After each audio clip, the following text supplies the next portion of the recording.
Delenda est Carthago. All the forcefulness of the father's countenance, the fire of his eyes, his facial expressions, his very features were reproduced in the son. Essentially a civilized Hellenistic man, he was neither more cruel by nature than the best of his contemporaries. Cruelty, after all, is inseparable from war. The Punic Wars, Part 4, Hannibal Strikes Back.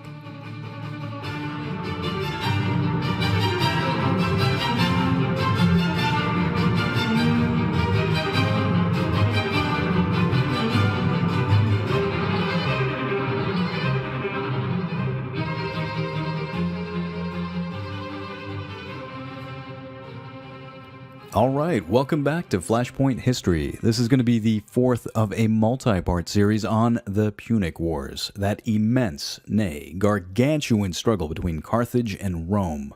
This was truly the world war of the 3rd century BCE that did nothing less than decide the path of where Western civilization was going to go.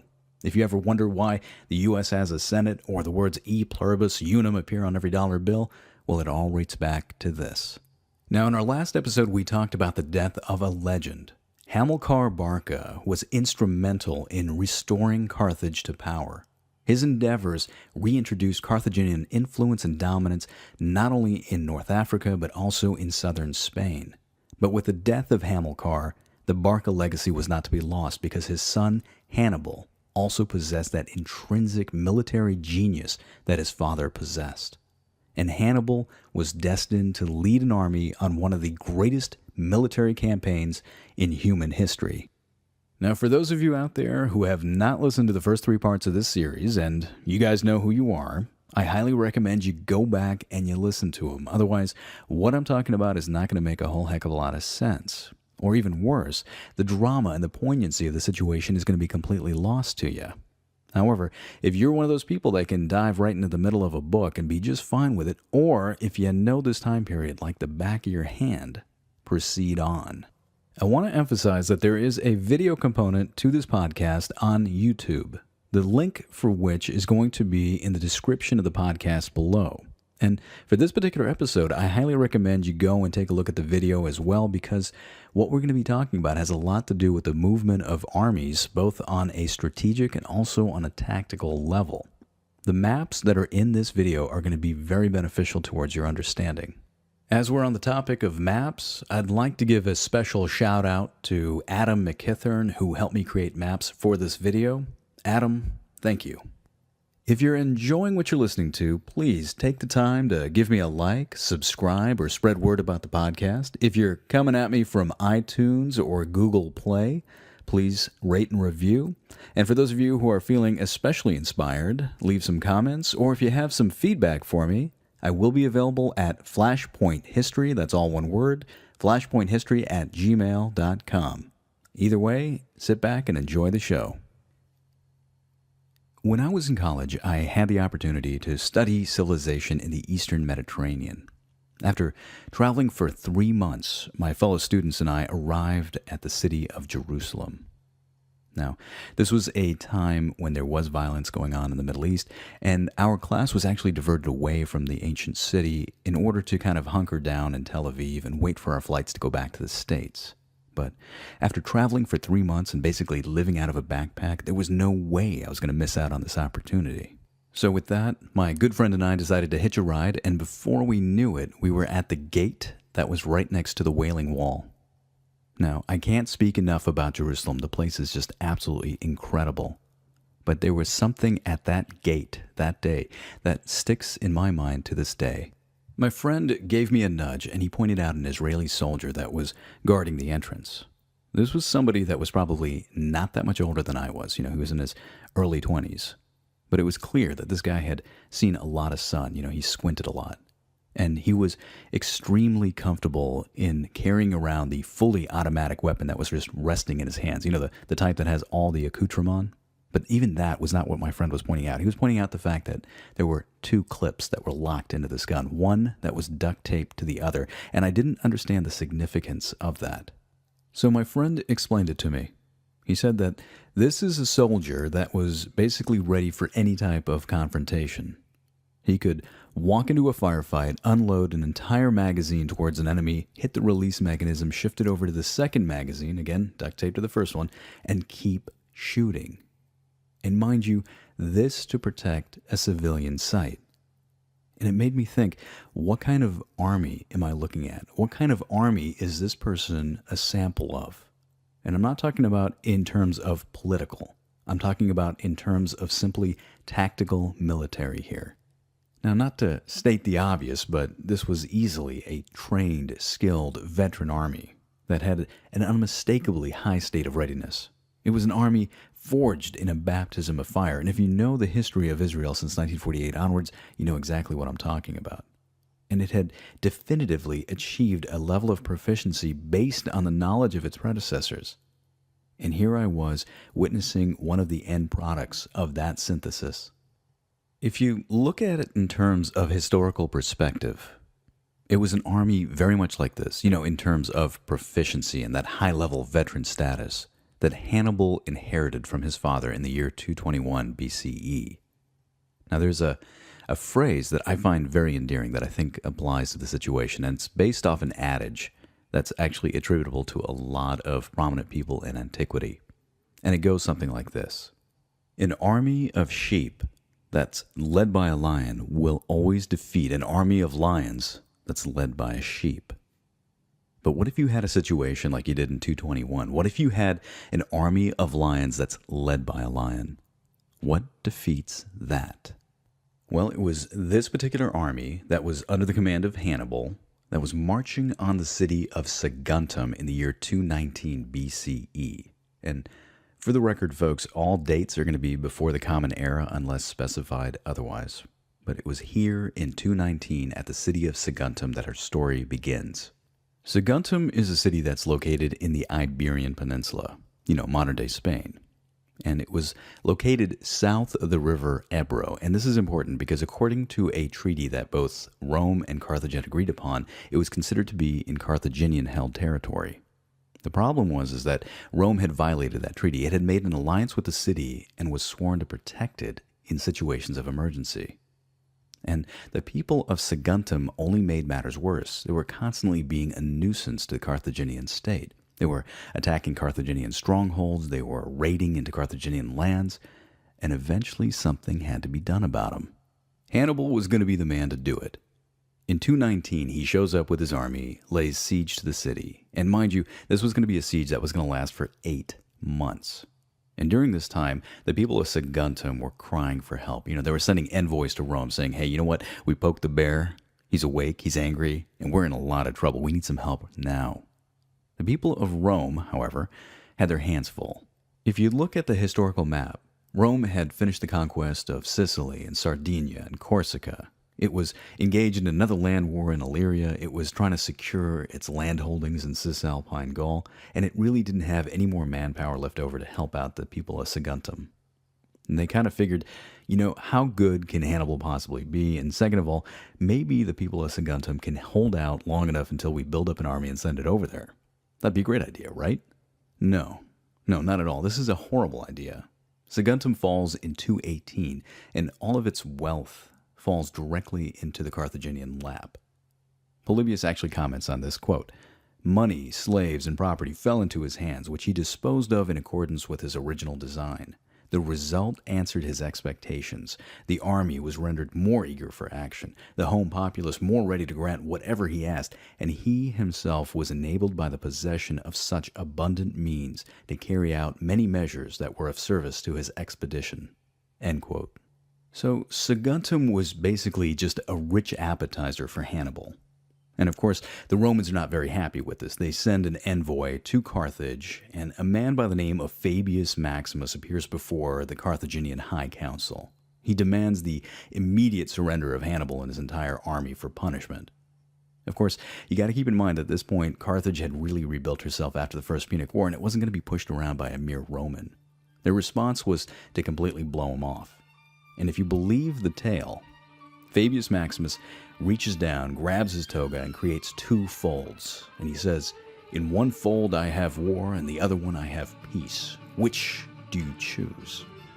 The High Council stares at him in total disbelief. They can't believe this guy's for real.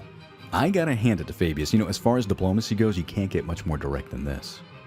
The High Council responds by saying, you decide. You decide the way that this is going to go down. At which point, Fabius lets one of the folds drop, and he says, let it be war.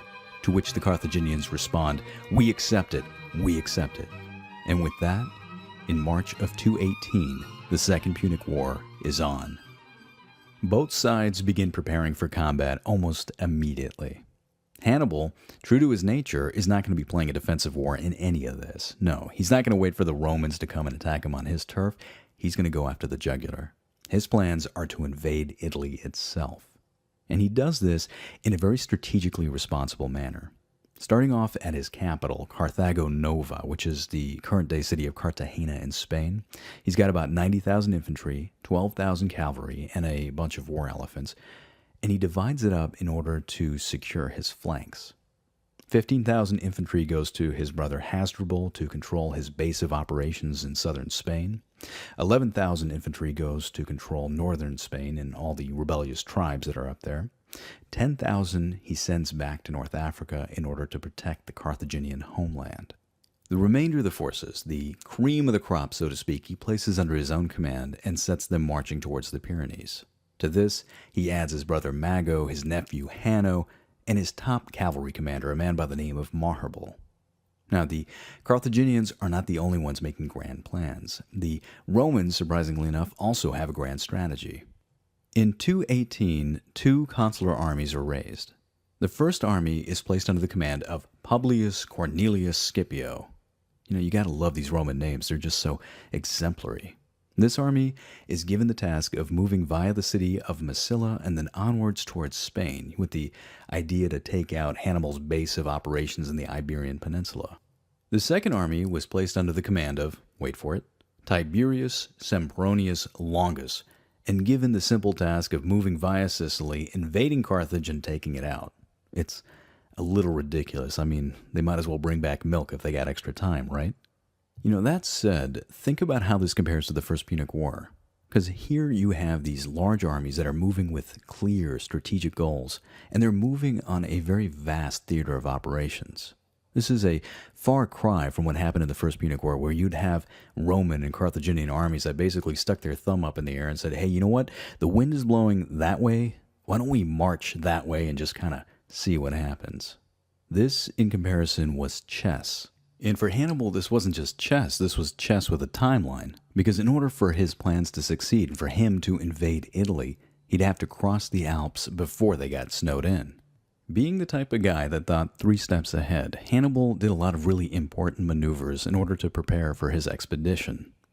When his army left Carthago Nova in late spring of 218, he made it a point to send ahead messengers to the tribes of Gaul. And he did this in order to establish good relationships with them, to hopefully pick up a couple of allies, but most importantly, he wanted the Gauls to know that this was not a war against them, that this was between him and the Romans. He did a lot of other important things along the way. In northern Spain, he made it a point to attack a bunch of rebellious tribes and try to subdue them and try to get them out of the way while he was gone. When he got to the Pyrenees, he actually turned back about 10,000 Spanish soldiers who he considered were unreliable. The way he figured they were only going to slow him down. And crossing into Gaul, he actually turned his entire baggage train around and figured he was going to forage off the land. Again, for him, time really was of the essence.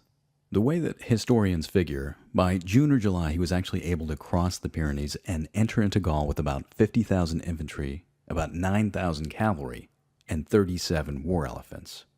But it wasn't until September that he met up with his first major obstacle, for it was at this point that he arrived at the Rhone River. The Rhone is massive. It's fast-flowing. And at the point where Hannibal was located, it was very close to the Mediterranean, so it was also very wide at that point. To cross it would be no simple undertaking, and what's worse, on the other side was a hostile tribe of Gauls known as the Volcae. When the Volcae heard about Hannibal and his army marching in their direction, they made it a point to assemble their forces and barricade Hannibal's crossing. If you ask anybody that knows anything about military tactics, they'll tell you that an amphibious assault is probably about one of the most dangerous things you can possibly do, especially if you're going up against an enemy that's well entrenched and is waiting for you. So Hannibal had to come up with a creative solution, and he had to do it fast. Again, the clock was really ticking here. He took his nephew Hanno, gave him a bunch of cavalry, and did a reconnaissance by force along the Rhone River trying to find a crossing point. Now, this may seem like standard military tactics, but at the time, the concept of reconnaissance was actually something really new. If you look at the way that the Roman armies maneuvered, they would constantly be getting into ambushes because they lacked this simple tactic. Hanno was able to find a crossing point. He crossed with his entire contingent of cavalry and then in secrecy moved along the banks of the river to a spot that was within striking distance of the Volcae position. When he got there, he gave off a smoke signal, letting Hannibal know that he was ready to go. When Hannibal saw this, he began crossing with the rest of his infantry across the water, and when the Volcae saw the crossing, they began assembling their forces along the bank of the river in order to oppose them. But by doing this, they left their flank completely open. And then, seemingly out of nowhere, Hanno and the rest of the cavalry came bounding out of the woods and came down hard on this exposed flank, basically routing the Volcae and the rest of their forces from the field of battle. At that point, Hannibal had absolutely no issue with the rest of the crossing. After getting his men across the water and establishing his beachhead on the other side, Hannibal's next step was to get the elephants. I mean, after all, you can't forget the elephants. And he did this by creating rafts and covering them with dry soil in order to fool the elephants into thinking that this was land and then push them on board the raft. Now, most of the elephants were too smart for this. They didn't like the idea of getting on board a raft covered in dirt trying to cross a fast-flowing water. Most of them ended up in the drink. And if you believe the historical record, these elephants walked along the bottom of the river using their trunks as periscopes to breathe. And surprisingly, all 37 of them made it. After crossing the Rhone, Hannibal does something that shows that not only is he a mastermind on the field of battle, but he's also a mastermind when it comes to motivating his men. And that's truly the mark of a great commander, is to motivate people to follow you no matter how bad things are going to get. And Hannibal knew that crossing these Alps is going to make crossing the Rhone look like going through a puddle.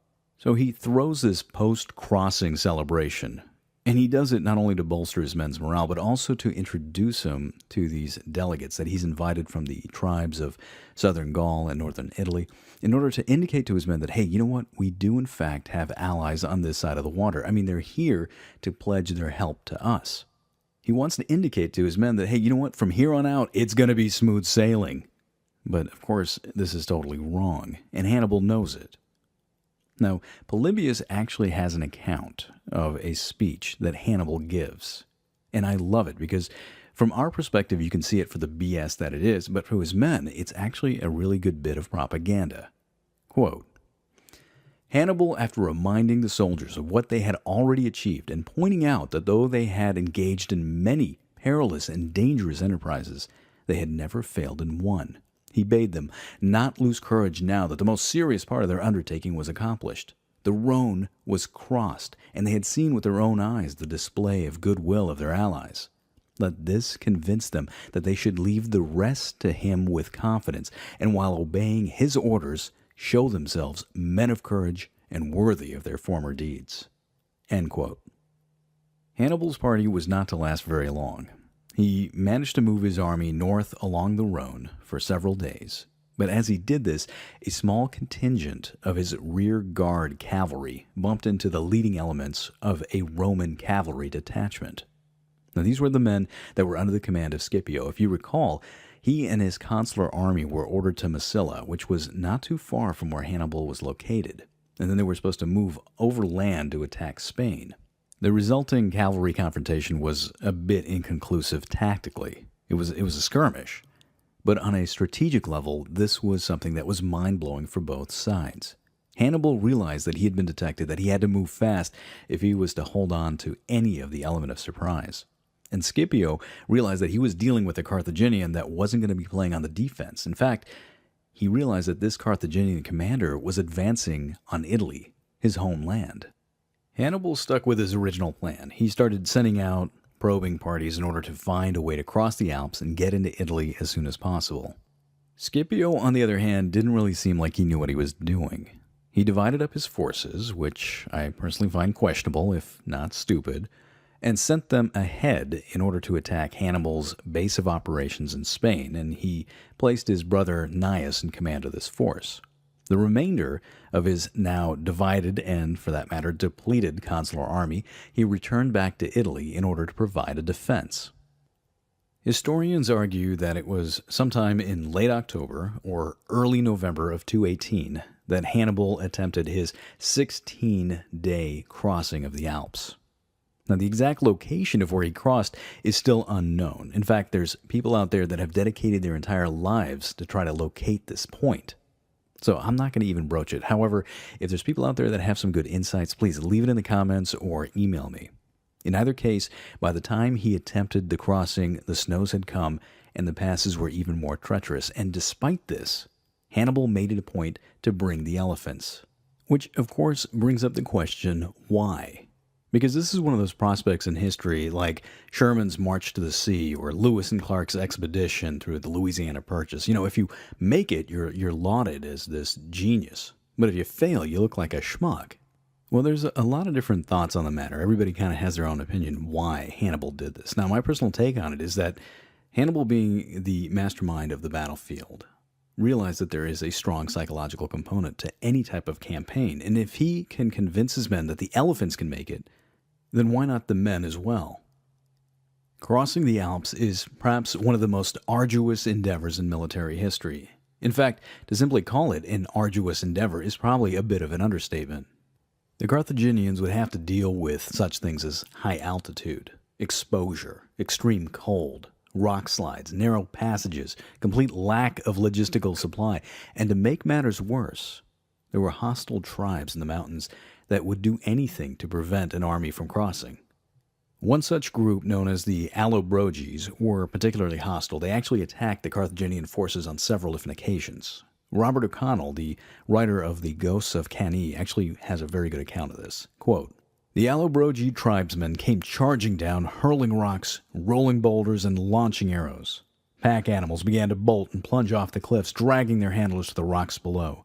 Realizing he risked losing most of his supplies and transport, he, of course meaning Hannibal in this case, stormed down upon the attackers, killing some and driving off the rest. The situation stabilized, and a morose silence settled over the men as they moved out of the gorge and toward the pass above, followed by the elephants, which had been led carefully across the ledges without loss." End quote. This, of course, is not going to be the last of the Allobroges. I mean, after all, they are hardy mountain barbarian folk, and they're going to make it a point to at least give Hannibal or his army a black eye before they leave. So what ensues is kind of this cat and mouse kind of game. The Allobroges attack, Hannibal fends them off, Hannibal finds one of their settlements, levels it to the ground, steals their grain, and the Allobroges come up with an idea. They find a small mountain pass with Hannibal's name written all over it, and then they set up and wait in ambush. As Hannibal approaches this pass, he senses something is off. He rearranges his marching order. He takes his elephants and puts them way out on the front, puts his infantry behind that, and then realizing that his cavalry was kind of useless in this mountain area, he puts them in the middle, and then finally puts his heaviest infantry in the back. And he does this with the idea that if he does get attacked in a narrow space, at least his infantry will have the ability to counterattack. Now, lo and behold, he marches his forces into that pass, and the Allobroges roll these boulders on both sides of his army, and he finds himself trapped in there. And then suddenly, the tribesmen rise up, one contingent in the front, one contingent in the back. Now, the Carthaginian heavy infantry that Hannibal had put in the rear is able to defend that flank against the Allobroges without an issue. However, the Allobroges in the front are massive in number, and they come prepared for just about anything. They even created a checklist, and it goes something like this. Weapons to kill infantry? Check. Weapons to kill cavalry? Check. Weapons to take out Hannibal? Check. Weapons to kill elephants? Oh, right. Wait a minute. What's an elephant?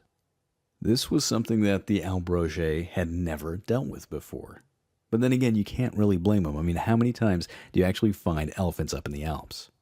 Now, Polybius actually comments on this, quote, "His best protection was his elephants. On whatever part of the line they were placed, the enemy never ventured to approach, being terrified at the unwanted appearance of the animals." End quote.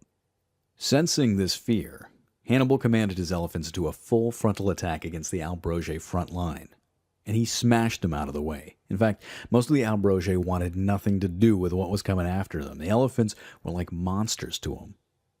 In either case, Hannibal was able to get through the trap. The rest of the time in the Alps was by no means pleasant. When they reached the summit, Hannibal found a location where he could see the Lombard plain below him, and he gave a speech to inspire his men, or at least try to. He pointed out, hey, listen, it's down there for the taking. All we have to do is descend. But the descent was just as treacherous. The slopes on that side of the Alps is actually a little bit more acute. The snows had melted, making them slippery and wet. And there were even these giant boulders along the way that Hannibal had to come up with this creative solution using water and wine and wood in order to blast them in little pieces. It's based off his quote, "I shall either find a way or make one." When he finally got out of the Alps, he had about 20,000 infantry and about 6,000 cavalry.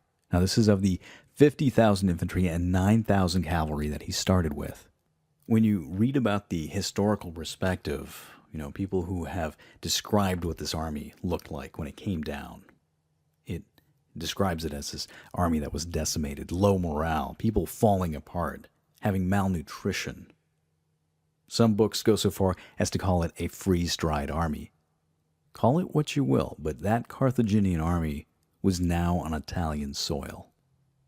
Hannibal emerged around the city of Turin, but he didn't have time to sit around for long because the army needed its logistical supply. And so he started sending out foragers in just about every direction, and feeding this army was going to be a consistent problem for Hannibal just about throughout his entire military campaign. Now, he also set to work trying to get recruits to replace all the men that he had lost crossing the Alps.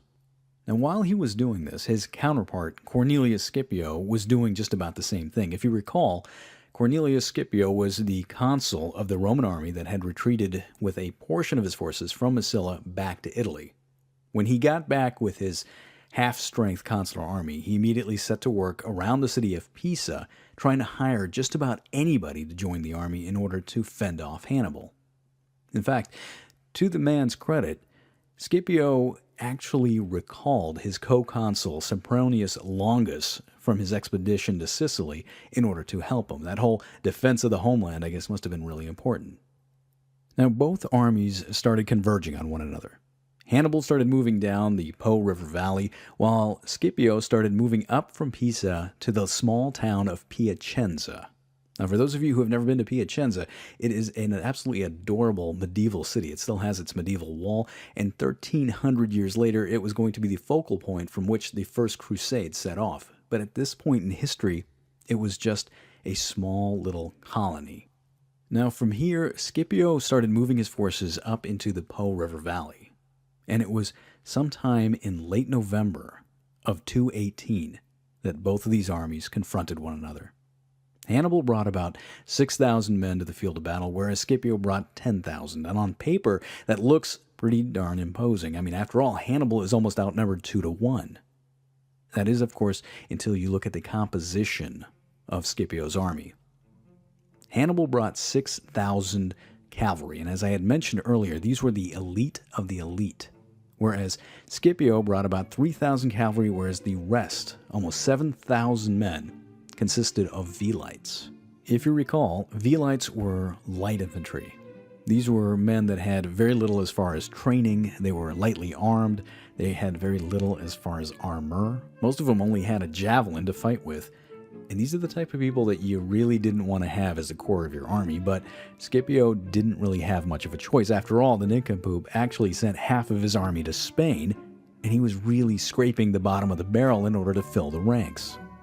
When the two armies were finally toe-to-toe, Hannibal surveyed the scene and quickly realized that he had the superiority when it came to cavalry, not just in quantity, but also in quality.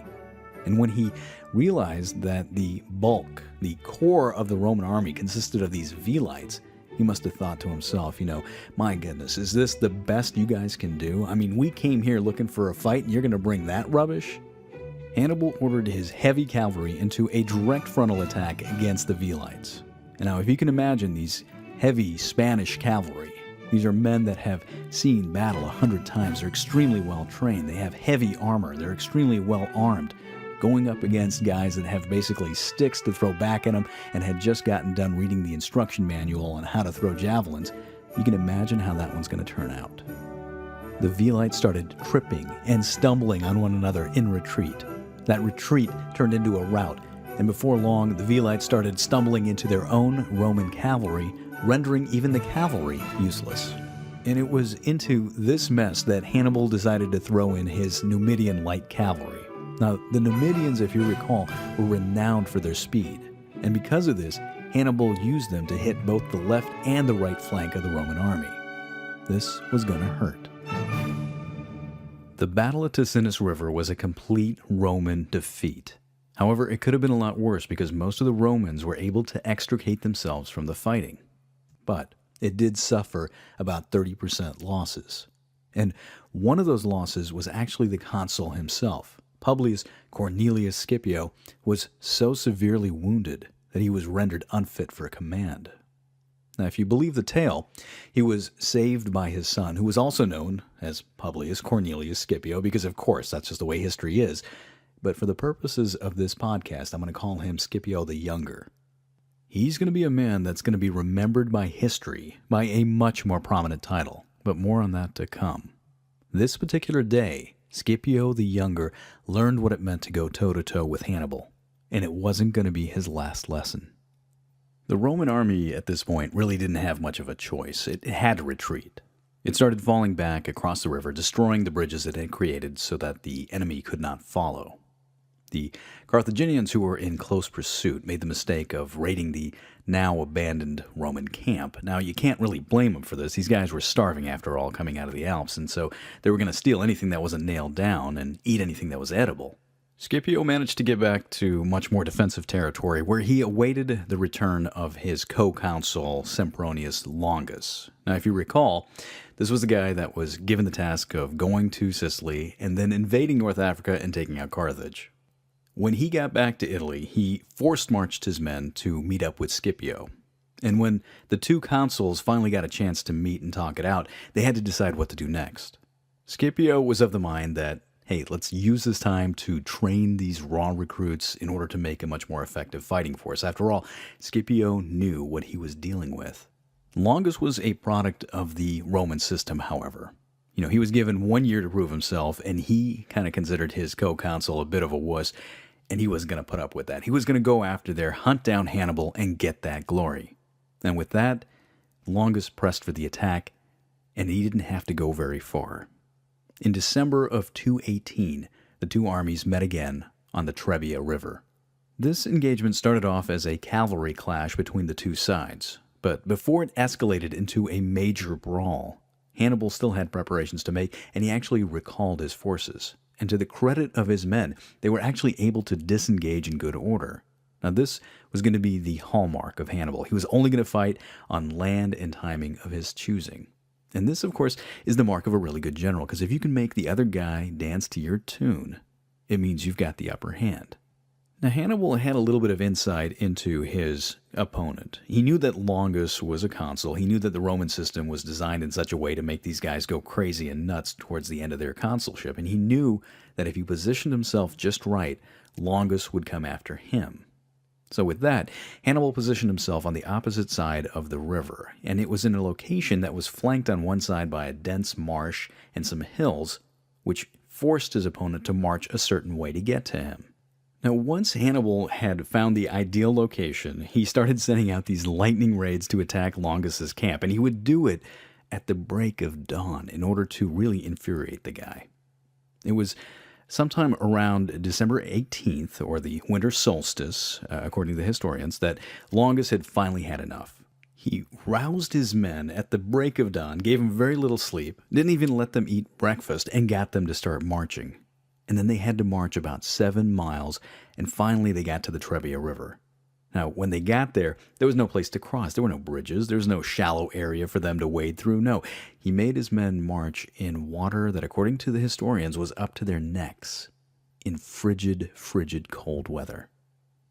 And when they got to the other side, they had to reassemble into attack formation. And this took several hours. And while they were doing this, they were getting snowed and sleeted upon. I mean, it was just a completely miserable experience.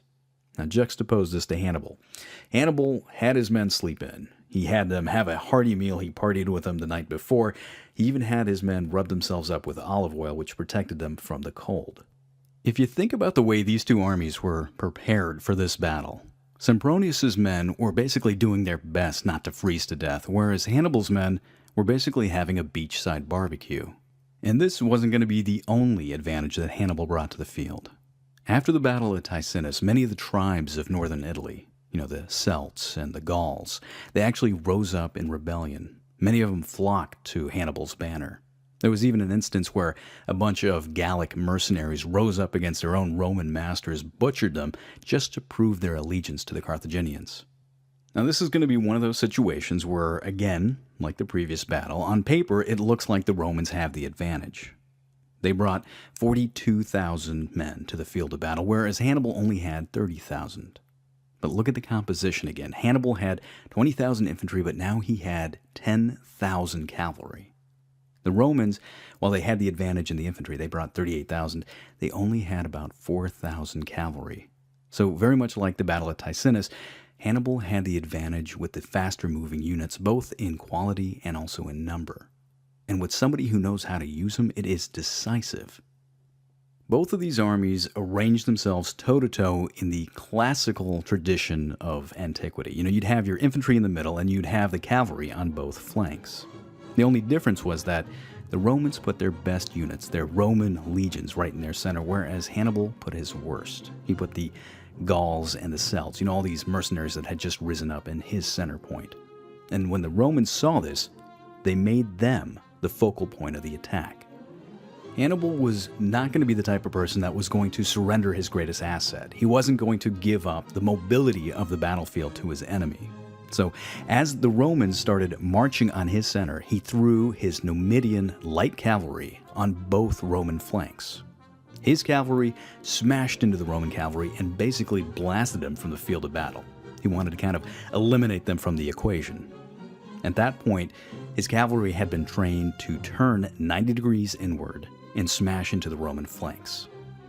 Surprisingly enough, despite the fact that the Roman cavalry had been driven from the field of battle, and the Roman infantry was now being attacked on both flanks, the Roman legions in the center continued to press the offensive. These men smashed into the Gauls and the Celts that Hannibal had put into his front line, and both sides just started to grind into one another. And what you had was a situation where the Roman army was getting more and more entwined in this kind of vice-like grip. And it was at this point that the Romans started hearing something from their rear. They heard the sounds of men shouting and yelling. They heard the sounds of hoofbeats. And they figured, hey, you know what? This might be our cavalry returning to help us out. But when they turned to look, all they saw was Carthaginians. Okay, so what I failed to mention was that Hannibal chose this battlefield because of that marshy area, because that was an area where you could hide infantry and cavalry. And the night before this battle, he had actually sent off several contingents to just hide amongst the tall grasses. When the Roman army emerged from the river Trebia, they actually marched right past these people and didn't even see them. And at the right moment, when the Roman army was fully engaged to the Carthaginian front line, these men were given a signal, rose up, and completed the encirclement. The Roman army was trapped. At the last second, the legions managed to break through the Gauls and the Celts in Hannibal's front line. Now, of 42,000 Romans that entered the battle, only 10,000 managed to break through that front line, and once they got through, they kept marching. They were done, just like Sempronius Longus' career. And as they got through, they didn't turn around to counterattack. No, they just kept marching, and they didn't look back. Hannibal had very few casualties, about 3,000 altogether, and the majority of them were the Celts and the Gauls that he had put in the center of his line. Now, I think to Hannibal, these men were always going to be somewhat expendable, and that wasn't going to apply just to this battle. That was going to be a reoccurring motif pretty much through the rest of the campaign. The rest of the winter of 218, the Carthaginians spent their time in northern Italy recuperating. Hannibal continued on with his master plan. He's going to attack the Romans wherever they were, but more importantly, he wanted to segregate Rome from her allies. Now, Polybius actually comments on this, quote, "Passing the winter in Celtic territory, Hannibal kept his Roman prisoners in close confinement, while he treated their allies with great kindness from the first, and finally called them together and addressed them, alleging that he had not come to fight against them, but against Rome in their behalf, and that therefore, if they were wise, they would attach themselves to him, because he had come to restore freedom to the Italians. With these words, he dismissed them without ransom to their homes." End quote. I'm not exactly sure if you can take this speech for face value in its entirety, but I guess it makes a lot of sense. I mean, after all, if you're going to be invading a country, you might as well tell everybody you're coming as a liberator, right? That way the destruction and carnage that you're about to inflict on everybody is not going to seem quite so bad. But of course, there's always a way you can put a different spin on this. Robert O'Connell, the author of The Ghosts of Cannae, has his own viewpoint. Quote, "The ancient Greeks had a term, aristia, for a serial display of heroic excellence, a sort of berserker kill fest in which a central character hacks down any and all who stand in his way. In the Iliad, for instance, when Achilles single-handedly routs the Trojan army. The term seems appropriate for Hannibal. Such was the magnitude and audacity of his initial series of victories over the Romans. Trebia marked only the beginning." End quote. The spring of 217 found the Carthaginian army marching south. And for those of you who know the geography of the Italian peninsula, you know that it's divided down the middle by the Apennine Mountains. And this ridge gave Hannibal really two options to go. He could either stick to the eastern side of it and hug the Adriatic, or he could take the western side and take the Via Flaminia, the main road, and go right down to Rome. And being the audacious person that Hannibal was, which way do you think he opted to go?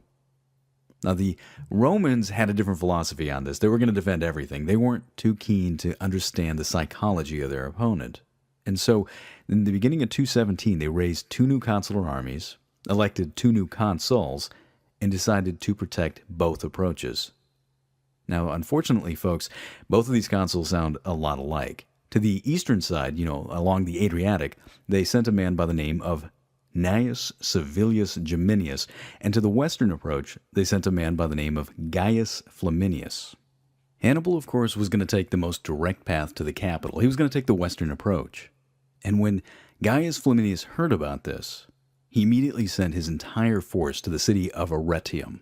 This made a lot of sense from a military perspective because Arretium was a bottleneck. All the roads would go through the town. To the east of the city, you had the Apennine Mountains, and to the west, you had this extensive, nasty, stinking swamp that you'd have to be absolutely nuts to march an army through.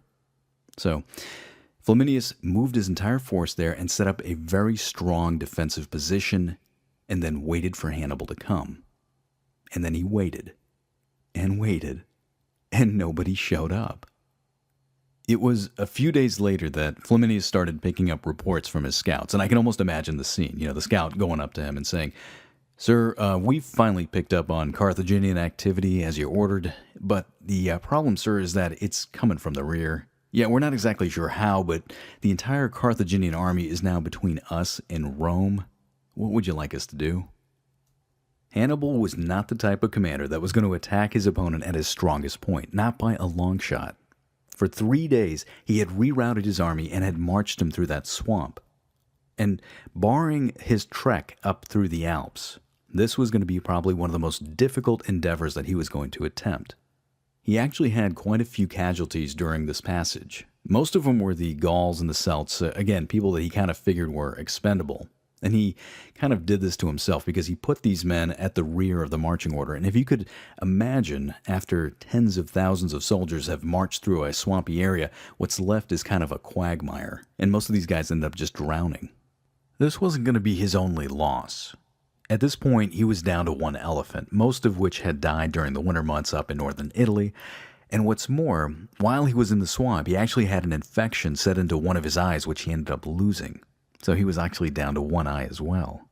However, despite these losses and despite these setbacks, the man was now between Flaminius and Rome, which meant that he still held on to the initiative.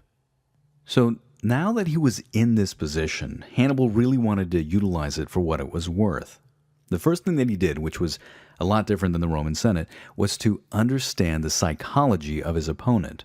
When his spy network got back to him, it informed him that Flaminius was a lot like Sempronius Longus. He was this hot-headed consul that really wanted glory and was prone to rash decisions. This is the kind of guy that Hannibal figured would be the ideal candidate to be lured into an unfavorable battle. And so Hannibal started looking for a site, and he found it around a lake by the name of Trasimene. As predicted, when Flaminius finally discovered that Hannibal had somehow managed to get around him with the rest of the Carthaginian army, the man was furious. Flaminius quickly got his army into marching order and then force-marched him wherever Hannibal was going to go. Nobody was going to make Flaminius look like an idiot. And so when his scouts told him that Hannibal was located around the area of Lake Trasimene, he gave it no thought. He marched his army right in. Lake Trasimene was chosen as a battle site by Hannibal because of the geography. If you look at the lake from a top-down view, it's this long, deep lake, which on the northern approach actually has these hills that come almost right down to the water. Those hills create these narrow plains for people to march through. It was into this narrow area that again is flanked by the hills to the north and the water to the south that in the early morning of June 24th in 217, Flaminius decided to march his army into. Flaminius was so confident in his ability to wipe out Hannibal that he actually had his men bring chains with them, I guess to put Hannibal and the rest of his men into custody of some sort after the battle was won. Now, folks, I want you to imagine this in your mind. Your Gaius Flaminius, you're the big cheese, the head honcho. You are a consul of Rome. And here you are at the head of 30,000 troops marching along Lake Trasimene, an entire consular army under your command. Now, your marching order is elongated because, of course, you're marching into kind of a narrow area. You don't have that much space to spread out. And as you march in there, you notice that your visibility is really limited because it's early morning and there is a dense fog that's obscuring the view. But that doesn't bother you. You're feeling good. You're feeling confident. You're here to teach that Carthaginian a lesson. How dare he step foot on Italian soil? And then, as if out of nowhere, your entire marching order comes to an abrupt stop. And you start hearing yelling and shouting and screaming and the clash of arms coming from the front of the line, and you rush up there to figure out what on earth is going on, and there in front of you is a massive battery of Carthaginian heavy infantry that are just waiting for you. This was a part of Hannibal's strategy all along. Hannibal was a man that could really think on his feet, and when he saw the geography of the lake, in his mind, he had kind of already orchestrated the way in which this battle was going to go. He figured the Roman army under the command of somebody who is as rash as Flaminius could be lured into that narrow confined space between the lake and the hills. And so he had taken his most proficient, his veteran, heavy Spanish infantry and had placed him in a position that blocked the Romans from exiting that area. But this was not the only part of his plan. Hannibal had taken the rest of the Carthaginian army and had positioned them along that ridge of hills that flanked the northern portion of the lake. He had positioned them in such a way that they were on the reverse slope so they weren't detected by the Romans as they started marching in. And on his command, contingent after contingent of this army arose from their hidden positions and started to descend and then run en masse into the exposed Roman flank. And the fact that the area in which the Romans were positioned was completely shrouded in fog only added to the element of surprise. Now, Hannibal had one more surprise in store for him. He had taken his elite vaunted cavalry and had positioned them in such a way that they could swing in from behind the Roman marching order and close off that avenue of retreat. With the exception of the water, the Romans were now completely trapped and were being attacked on all sides. Adrian Goldsworthy, the writer of the Punic Wars, actually portrays this really well. Quote, "From the moment the ambush was sprung, Hannibal's victory was certain, for the Roman army was in a hopelessly bad position. Nevertheless, there were to be 3 hours of fighting before that victory was complete. At Trasimene, there was little or no time, and none of the officers knew where and facing in which direction to form a line. In some places, there was panic as the soldiers fled from real or imagined foes looming out of the mist. Elsewhere, the legionnaires clustered together and held their ground with that grim determination which so often characterized the Roman soldier. End quote. The fighting at Trasimene was so intense that the men actually fought through an earthquake and didn't even notice it was going on. What started off as a battle against the Romans turned into a slaughter of the Romans. In fact, even their consul, Gaius Flaminius, was not immune to the carnage. During the course of the battle, he was attacked and killed. Adrian Goldsworthy again comments on this, quote, "Organized resistance had largely collapsed with the consul's death. Men were killed as they ran, abandoning their weapons, or drowned as they tried to swim to safety across the lake. Others waded out into the water, submerging up to their necks, and later the Punic cavalrymen amused themselves by swimming their horses into the water and hacking at the bobbing heads." End quote. At the end of the day, an entire Roman consular army was essentially annihilated. And a few days later, Carthaginian scouts reported back to Hannibal the location of the other consular army. Hannibal made it a point to send his most experienced cavalry commander, Marharbal, on an attack. Marharbal took the most experienced, most disciplined, the most hardened horsemen that the Carthaginians had, and around the city of Assisi he met up with their Roman counterparts. He had almost no difficulty dealing with them, and once again the Carthaginians were victorious. So in short order, Hannibal had basically annihilated one consular army and completely disabled another. And now there was only 100 miles of road between him and Rome. And ironically, he could use the Via Flaminia, the very road named after the consul that he had just killed, in order to get there. Meanwhile, back in Rome, people were starting to get a little anxious. As one can imagine. They started hearing different reports. They didn't know exactly what was going on at the front line. And when no news came, that anxiety only got worse. Eventually, the Roman Senate had to elect somebody to go and talk to the people, so they got a guy by the name of Marcus Pomponius, who was a leading official, to give the equivalent of like a press conference. And he got the Roman people together and addressed them and said, "Pugna magna victi sumus," which sounds slick and imposing, but it really means, "We have been defeated in a great battle." And then Pomponius, being the smart politician that he was, decided to get down from the podium, walk away from it as fast as he can, and refuse to answer any more questions. Of course, the Roman people were in a state of panic after this, and they weren't the only ones. The Senate was so beside itself after this defeat that it elected a dictator. Now, keep in mind that a Roman dictator is not the same as what we now think of as a modern dictator. It's not like Fidel Castro coming and taking over Cuba and then proclaiming himself El Presidente for life. No, a Roman dictator was somebody that was elected by the Senate and usually came to power for a fixed term, usually about 6 months to about a year. The Roman Senate elected a man by the name of Quintus Fabius Maximus. His second in command, which went by the title of Master of Horse, went to a man by the name of Marcus Massinius. Now, Fabius had a philosophy that kind of grinded gears with the rest of the Roman Senate. His first task was to play a defensive action. He was going to rebuild the army and reinforce Rome right away. What Fabius was about to do next was something that the Roman people had a very difficult time with.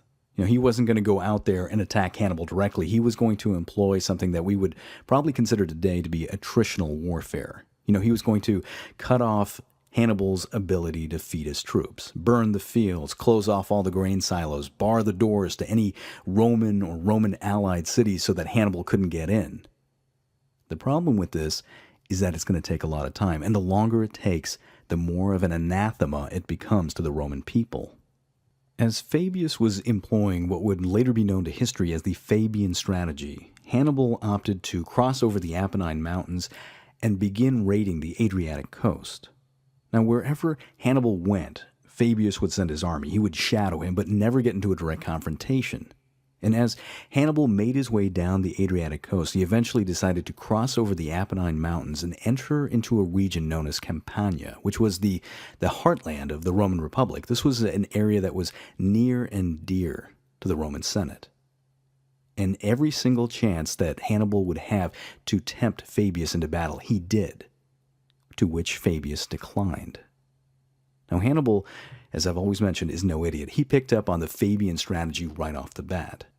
Bill Craven, the writer of the Punic Wars, actually puts it into good perspective. Quote, Hannibal, whose hopes for ultimate success in the war, badly needed another spectacular victory in the field. However, the nature of classical warfare and classical armies precluded the possibility of achieving one as long as his opponent declined battle and kept to parallel lines of advance. End quote. It's a little ironic, but of all the people in the Roman Republic, of all the people in the Roman Senate, it was Hannibal that realized the danger of the Fabian strategy more than anybody else. He knew that a protracted war of attrition was not something that his army was designed to deal with. And I can give you a really good example of this. You know how dangerous it is to forage in enemy territory.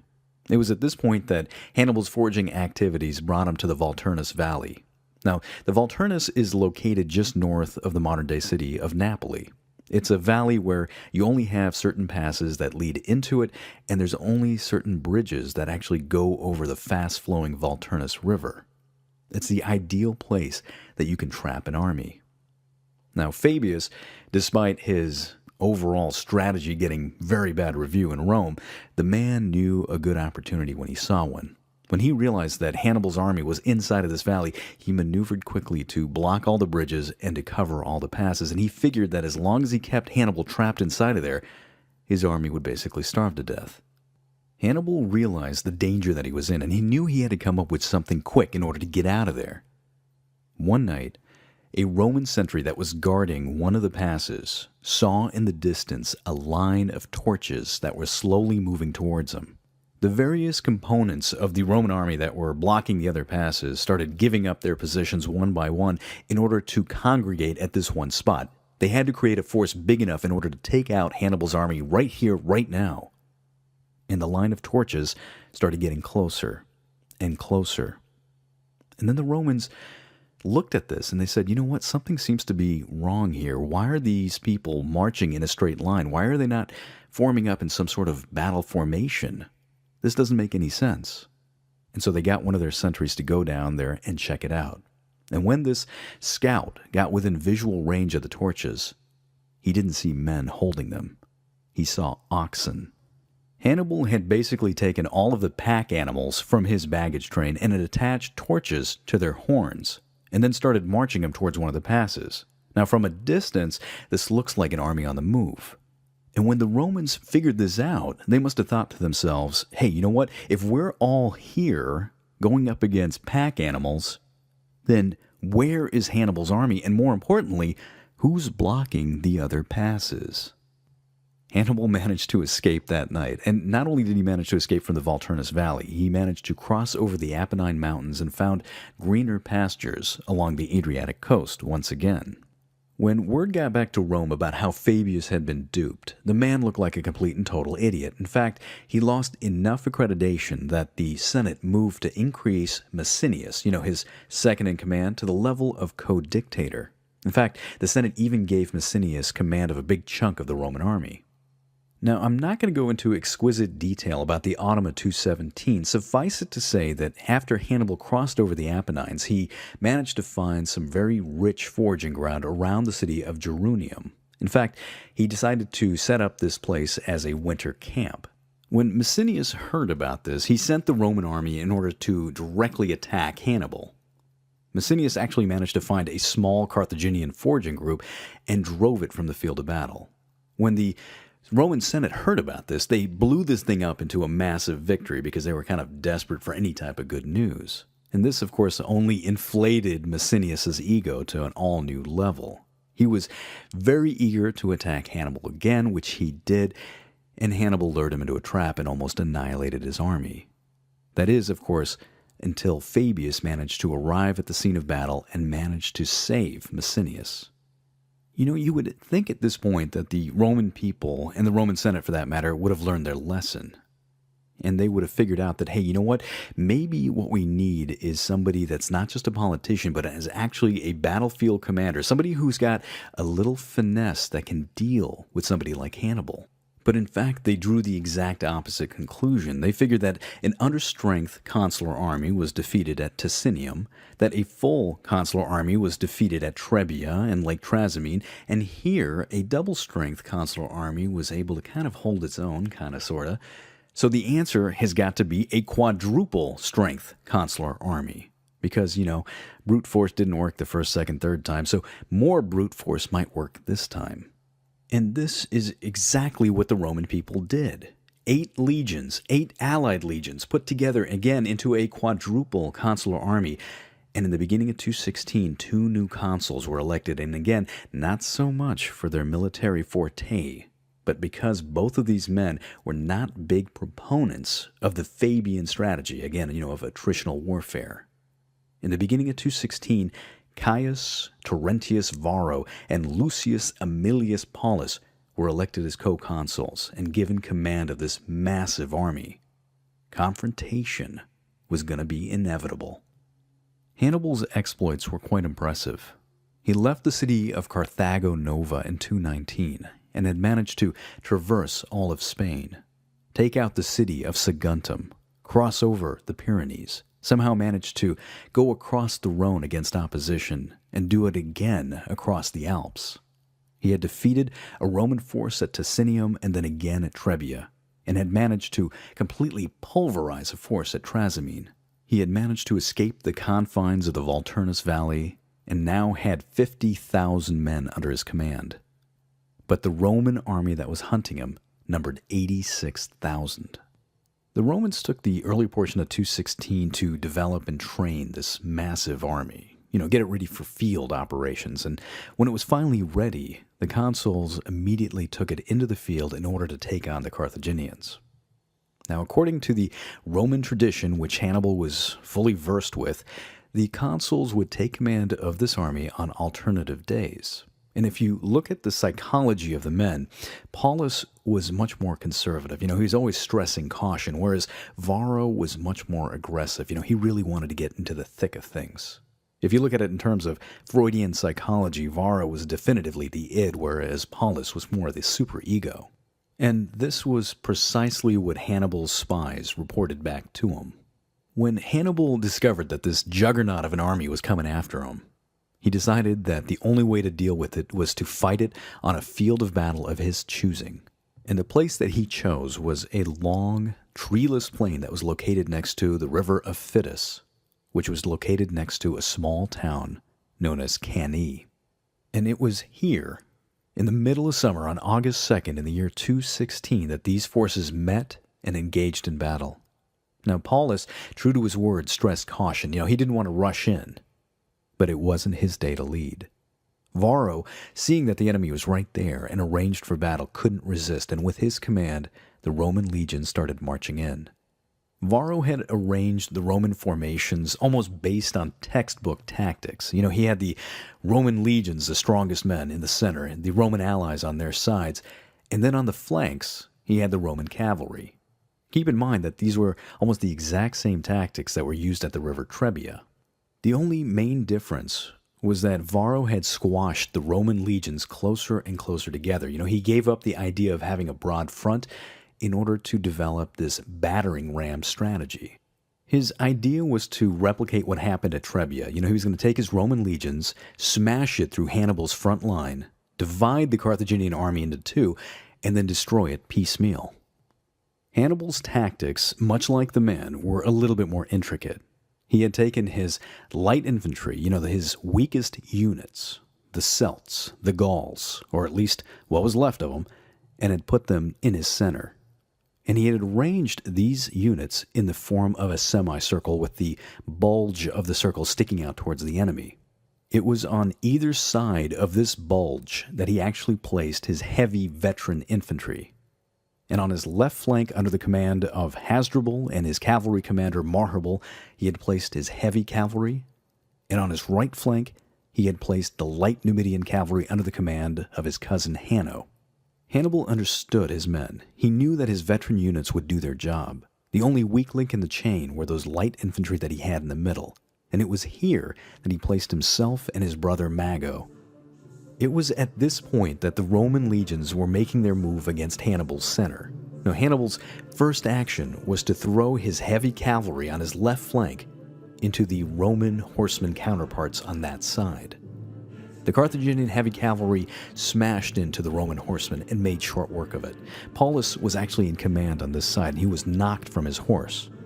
Now, when the Roman cavalrymen saw that their commander was stepping down from his horse, so to speak, they all began to dismount, which made them really easy targets. And the ones that didn't dismount, in the face of this overwhelming tide of heavy cavalry, opted to do option number 2, which was run from the field of battle.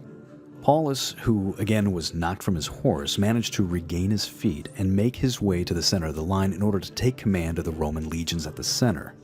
While this was going on, Hannibal commanded his right flank, the Numidian light cavalry, to attack their counterparts on that side as well. Now, the Roman cavalry on that side were actually under the command of Varro, who was actually able to hold his own. But he wasn't able to hold it for very long.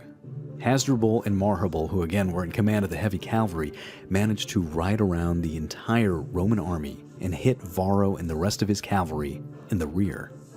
And Varro, being sandwiched between the heavy cavalry in his rear and the light Numidian cavalry in his front, had no other option than to escape and then to retreat. In one swift move, Hannibal's cavalry had basically decapitated the central command of the Roman forces. While the Roman cavalry was basically running for their lives, in the middle of the field of battle, the Roman legions were slowly grinding into Hannibal's center. But here, something unusual started happening. Hannibal and Mago were again in the center, and instead of commanding their forces to attack the Roman legions, they made their men slowly fall back, luring the Roman legions further and further in. The Roman legions, figuring that they were doing a really good job against Hannibal's center, continued to press the offensive. They didn't even notice that they were marching past the Carthaginian heavy infantry that Hannibal had arranged on both sides. But when the realization of what was going on finally set in, it was too late. The heavy Carthaginian infantry on both sides of the Roman legions turned 90 degrees inward and began hitting the Roman legions on both flanks. And with this, any forward momentum that the Roman legions had started to dissolve. And the light infantry under the command of Hannibal and Mago, which had been given up ground up until this point, began to hold their positions. The only way out of this debacle was for the Roman legions to retreat through the rear. But this opening was not going to last for much longer. Hasdrubal, Marhable, and the rest of the Carthaginian heavy cavalry swept in to plug the gap. And now the Roman legions were encircled and entrapped. And this is where most historians will say that the battle ended and the massacre began.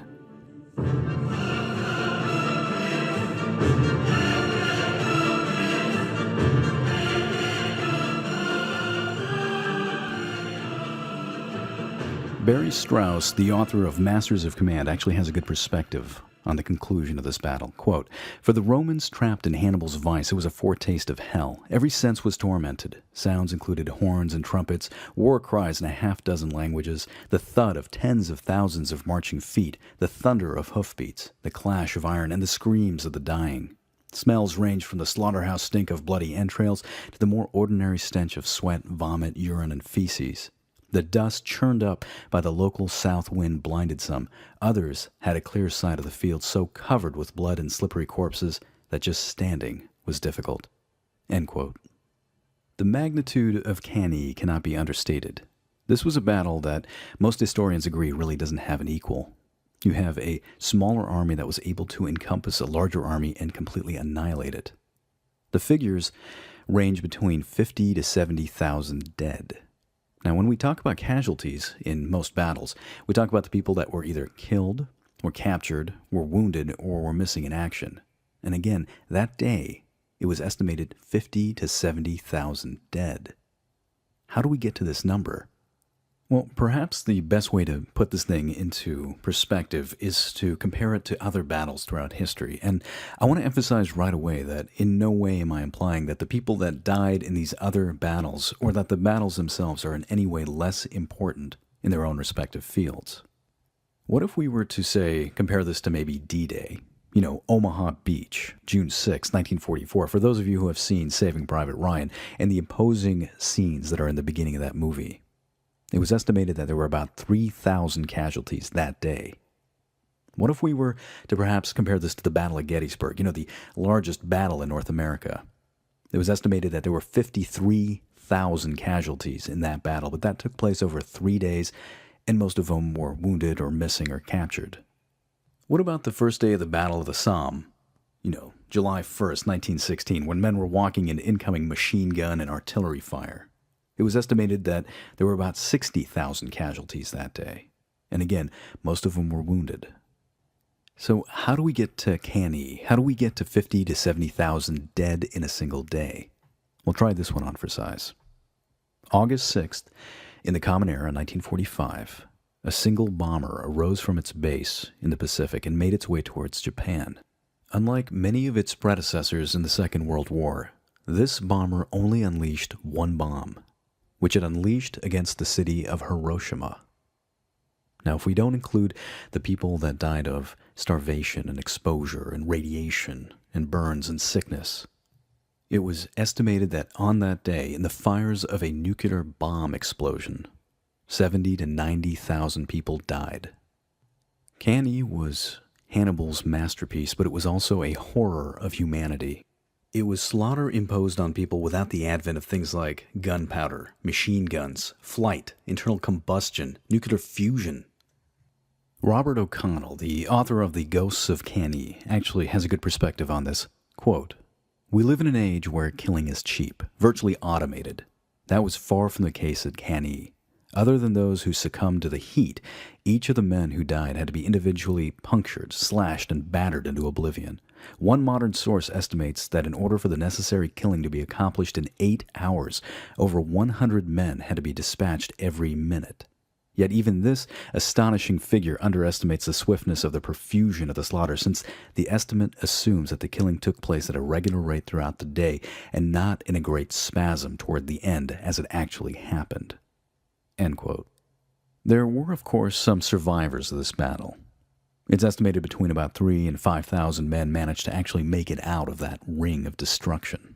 Now, Varro, the hot-headed consul who had urged for battle, managed to survive, whereas his counterpart, Paulus, who had urged to kind of take it easy, found himself in the middle with the rest of the Roman legions and perished. Varro wasn't going to be the only one that managed to survive. Publius Cornelius Scipio the Younger, as I had named him, also was there at Cannae. He was the same man who had saved his father, the consul, with the same exact name, at the Battle of Ticinus when he was defeated by Hannibal. And now, once again, Scipio the Younger got another dose of the tactical genius that was Hannibal. And he realized that day that the only way to beat a general of Hannibal's caliber was to equal him in his tactical ability, if not to learn from the master himself. But perhaps that's a story for another time. After the Battle of Cannae, Hannibal was the master of the battlefield, and the path to Rome now lay wide open. Well, that ends part 4. I want to thank everybody for your time and for listening, especially to the length of this particular podcast. This was a particularly long one.